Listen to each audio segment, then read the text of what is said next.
नायक नहीं, खलनायक हूँ मैं। इस गैंगस्टर मूवी ने कई और गैंगस्टर को जन्म दिया है। यानी गैंगस्टर बिल्लू सांडा ने न सिर्फ अपने जुर्म को खलनायक का रूप मानता है, पर संजय दत्त को अपना गुरु भी समझता है। लेकिन भाई लोग, न सिर्फ नेगेटिव फिल्म्स पर संजू बाबा की मुन्ना भाई देखकर भी लोगों ने जुर्म करना शुरू किया था। पर उस क्राइम को देखने से पहले इस फोटो को देखो, क्योंकि इसके पीछे की कहानी जानने के बाद आप अल्लू अर्जुन को भी भूल जाओगे। तो हेलो भाई लोग, और वेलकम टू फैक्ट बाई की सिनेमा वाली नगरी, जहाँ आपके लिए न सिर्फ असली पुष्पराज है, असली कबीर सिंह और दृश्यम भी है। और विजय की कहानी की ही तरह यहाँ भी चोर को पकड़ना मुश्किल ही नहीं, नामुमकिन है। नंबर 1, दृश्यम दोबारा। भाई लोग, आपने 2 और 3 अक्टूबर को क्या किया था? नहीं याद? आप बताओ कि तब विजय और उसकी फैमिली क्या कर रही थी? क्योंकि 2 अक्टूबर शनिवार सुबह 8 बजे से 3 अक्टूबर रविवार शाम 5 बजे तक मैं और मेरी फैमिली पंची में थे। देखा, ये कितनी रोमांचक कहानी है। लेकिन इस कहानी ने तब डरावना मोड़ लिया जब एक भाई ने इसे अपनी बहनों पर अपनाया। हमेशा भाई और बहन के रिश्ते में मिठास होती है,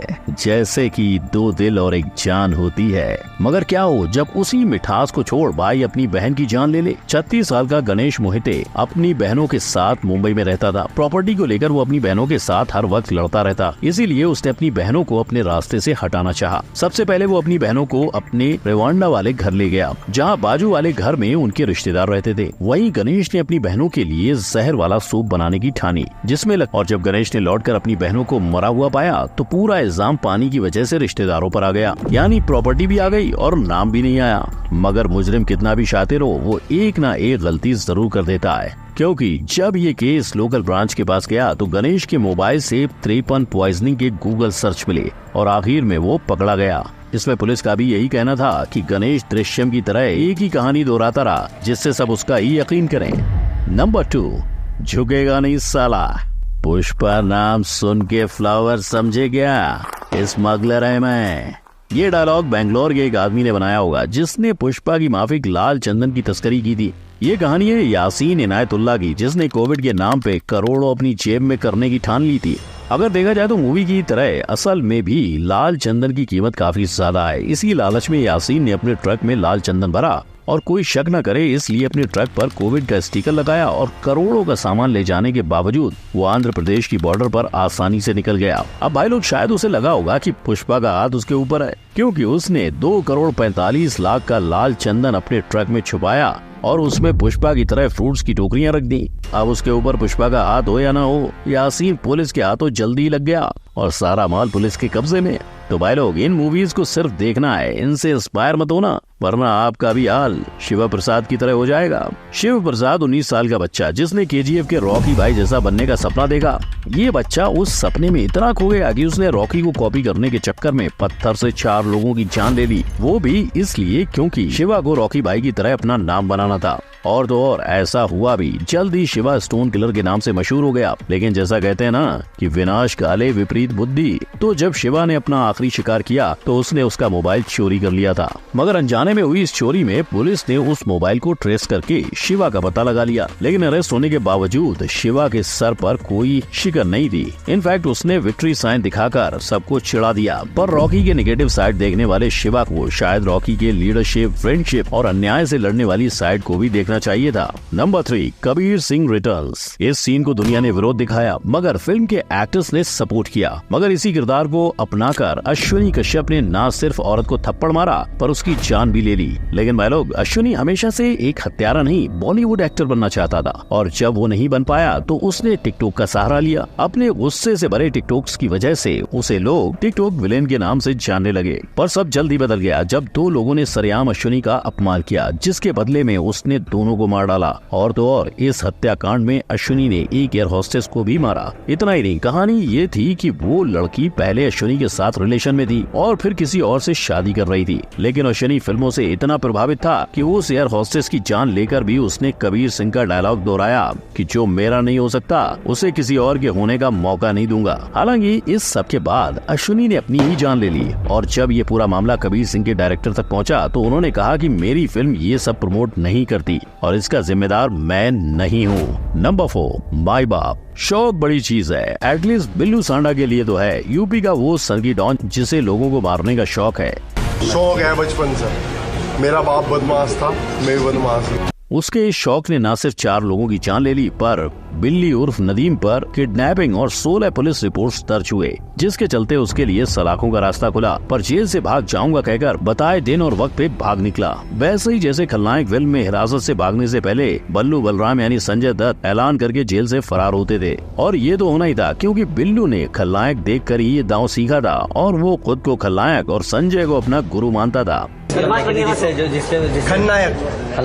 जी, तो क्या संजय दत्त बनना चाहते हैं? संजय दत्त ही हूँ। पुलिस द्वारा दोबारा पकड़े जाने पे सिर्फ यही नहीं, बिल्लू न्यूज रिपोर्टर को ये कहता हुआ भी नजर आया कि वो लोगों का खून लूट मार इसलिए करता है क्योंकि उसे पूरे पश्चिम उत्तर प्रदेश का डॉन बनना है। डॉन बनना मुझे पूरे पश्चिम उत्तर प्रदेश का। लगे हाथ उसने एक बार फिर अपने फरार होने का वक्त भी इसी इंटरव्यू में बता दिया। मुश्किल से मुश्किल 6 महीने बाद फिर हवा भाई। एक रिपोर्ट की माने तो बिल्लू ने खुद पुलिस को ये बताया था कि उसकी माँ उसे कहती है कि जितनी मर्जी खून कर, लेकिन हमेशा कोर्ट में पेश हो जाना।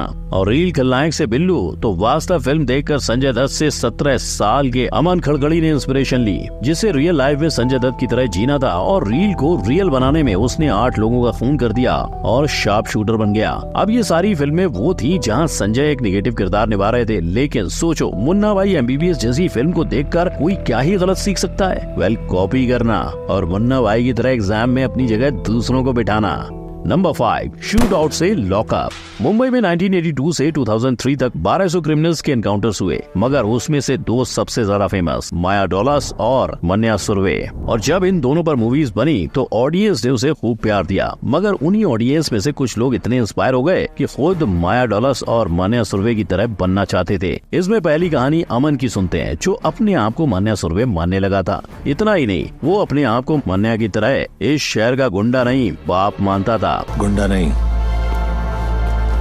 इस शहर का बाप है मन्या सुरवे। और नाम और शोहरत कमाने के चक्कर में उसने अपनी गैंग खड़ी की, जो लोगों की गाड़ियां, फोन्स और चैन चुराते थे। इतना ही नहीं भाई लोग, अमन को मन्या सुरवे के किरदार से इतना लगाव था कि वो शूट आउट एट वडाला की शूटिंग पर जाकर जॉन अब्राहम को भी मिलाया। लेकिन पुलिस ने खबरी की मदद से अमन और उसकी गैंग को दिल्ली में पकड़ लिया। पर जहाँ एक तरफ अमन तो दूसरी तरफ मोहम्मद समीर, जो माया डॉलर्स से इंस्पायर्ड था। और ताज्जुब की बात ये थी कि सिर्फ 18 साल की उम्र में इसने लोगों के बीच आतंक मचा दिया, जहाँ कई कत्लेआम हुए। पर समीर का अंत तब हुआ जब उसने एक अमेज़न के मैनेजर को मारा। तो आपको क्या लगता है, गैंगस्टर मूवी को कैसी नजर से देखना चाहिए? नंबर 6, केस स्पेशल है। आपने मूवीज से जुर्म होते तो देख लिया, पर आपने कभी जिस जुर्म पर मूवी बनी है उस जुर्म को होते देखा है? नहीं, तो आपको स्पेशल 26 मूवी के बाद हुए एक क्राइम को जानना पड़ेगा। मुंबई में रहते निपॉन इंडिया पेंट्स के प्रेसिडेंट हरदेव सिंह के पास एक दिन एनफोर्समेंट डायरेक्टरेट की नोटिस आई, जिसमें लिखा था कि फेडरल एजेंसी ने हरदेव पर केस फाइल किया है। लेटर पढ़ के हरदेव ने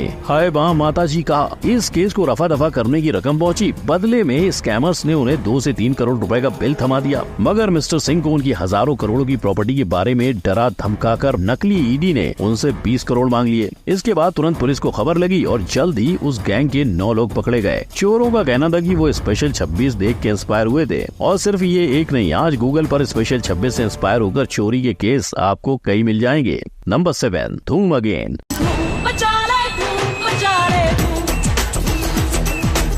इस धुन को सुन के बचपन में कई बार धूम मचाने का मन किया था, राइट? पर बड़े होकर सच में किसी ने धूम मचा लिया? इतना ही नहीं, चोरों ने पूरा का पूरा बैंक भी लूट लिया था। जहाँ चोरों ने जिस बिल्डिंग में बैंक था उसके नीचे के फ्लोर पर जगह ले ली और कर डाला बड़ा सा होल। इस होल से उन्होंने 80 किलो का गोल्ड और 50 लाख रुपए ले लिए, यानी टोटल 8 करोड़ की चोरी। हालांकि इस चोरी के बाद उन चोरों को सिर्फ 28 दिन में पकड़ लिया गया। और जब उन्हें इसके पीछे की प्रेरणा के बारे में पूछा गया तो चोरों ने धूम मूवी का नाम लिया। ऐसी चोरी कोचीन के कुछ चोरों ने भी की थी, जहां उन्होंने अपनी बाइक से एक कार का पीछा किया और उससे 6 करोड़ लूट लिए थे। तो भाई लोग, ये थे वो जुर्म जो सिर्फ और सिर्फ मूवीज की वजह से हुए हैं। परफेक्ट भाई इतना ही कहेगा कि हमेशा किसी भी मूवी को अपने एंटरटेनमेंट के लिए ही देखना। विजय देवरकोंडा, जानवी कपूर और ऐसे कई सुपरस्टार्स ने कैसे कॉफी विद करण में अपने राज खोल दिए थे। वीडियो अच्छा लगा हो तो लाइक, कमेंट, शेयर और सब्सक्राइब करना मत भूलना। जय हिंद।